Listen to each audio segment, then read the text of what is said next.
condamné le secrétaire départemental de la CGT du Nord et il se trouve en France des présidents d'université pour interdire les conférences pour la paix. Il s'en trouve d'autres pour faire évacuer les étudiants qui demandent la paix et l'arrêt des massacres. Il se trouve évidemment des préfets pour interdire toute manifestation pour la paix. Il existe en France des journalistes et des politiques pour justifier la mort des enfants. Il existe des soldats en Israël pour danser sur les morts.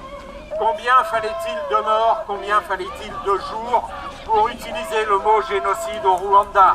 Combien fallait-il de morts, combien fallait-il de jours pour utiliser le mot génocide en Arménie? Et combien fallait-il de morts et combien fallait-il de jours pour utiliser le mot génocide pour l'Holocauste?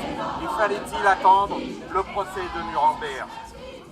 Nous ne nous sommes battus en demandant le cessez-le-feu et la paix dès le 7 octobre et la libération de tous les otages, et nous ne nous taisons pas en demandant l'arrêt des livraisons d'armes à Israël et le respect des décisions internationales. L'arrêt de la colonisation et l'arrêt des massacres qui peuvent être qualifiés de crimes contre l'humanité. Nous ne nous tairons pas devant les représailles, les complicités et les menaces.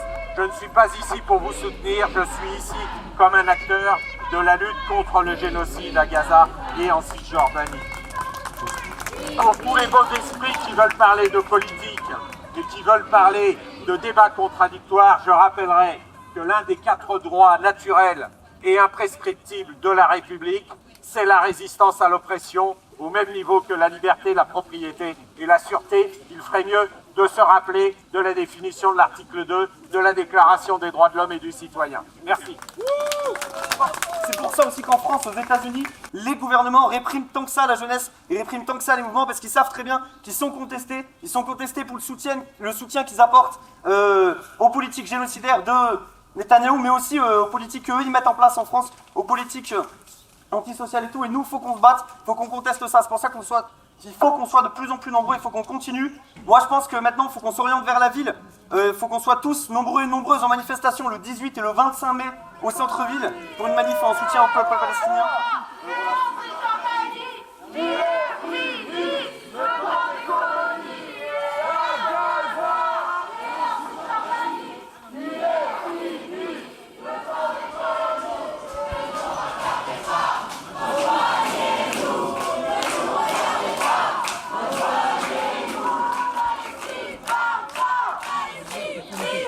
Alors on est là aujourd'hui, une fois de plus, c'est pas la première mobilisation et ce sera pas la dernière, pour montrer, oui, au monde entier et à Grenoble qu'on reste là, nous les étudiants et les étudiantes, on s'indigne à ce génocide qui a lieu en ce moment même à Rafah, puisque l'État d'Israël a lancé des opérations de bombardement sur Rafah où la densité de population est extrêmement condensée. On dénonce la complicité de notre gouvernement, on dénonce le silence de nos universités et on refuse, notre génération, refusons d'être silencieux face à ce génocide.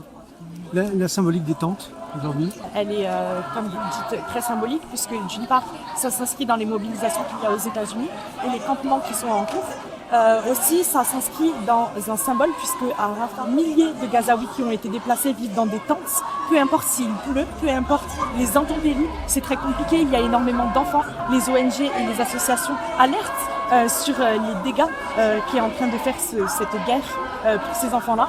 Donc voilà, on a ramené des tentes aujourd'hui pour dire qu'on compatit, on sait que ça existe, on a des photos en direct de ce qui est en train de se passer et on montre à nos directions et à nos universités que même s'ils n'ont pas envie de le voir, on représente les symboles qu'il y a à Rafah par du sang et par la liste aussi de victimes qu'on a affichées et par les tentes pour montrer que même s'ils ne veulent pas le voir, on leur montre devant eux qu'on est là et qu'on restera là. J'allais vous poser aussi la question, pardon, excuse-moi, effectivement des mains ensanglantées. Le symbole, qu'est-ce que ça représente pour vous? Les mains ensanglantées, ça représente le sang qui est en train de couler à flot depuis plus de 200 jours à Gaza. C'est très grave ce qui est en train de se passer. Les médecins humanitaires qui rentrent de Gaza, comme le médecin Raphaël Pichi, alertent sur ce qui est en train de se passer et montrent qu'il y a des enfants qui sont amputés à vif et montrent qu'il y a des corps qui s'accumulent, qui s'entassent, le sang coule, on le représente ici parce que personne n'a envie de le voir, parce que nos directions et nos gouvernements sont silencieux et refusent en fait vraiment se voilent la face, c'est qu'à le dire. Donc nous on est là, on ramène de la peinture pour symboliser du sang, pour dire si vous ne voulez pas le voir, on le montrera, peu importe par quel moyen, mais on le montrera, pour montrer que c'est grave et qu'on ne peut pas rester silencieux face à des vidéos et des photos qu'on voit quotidiennement et qui nous choque au plus profondément de nous. On est choqués par ce qui est en train de se passer. Merci. Merci. Merci à vous.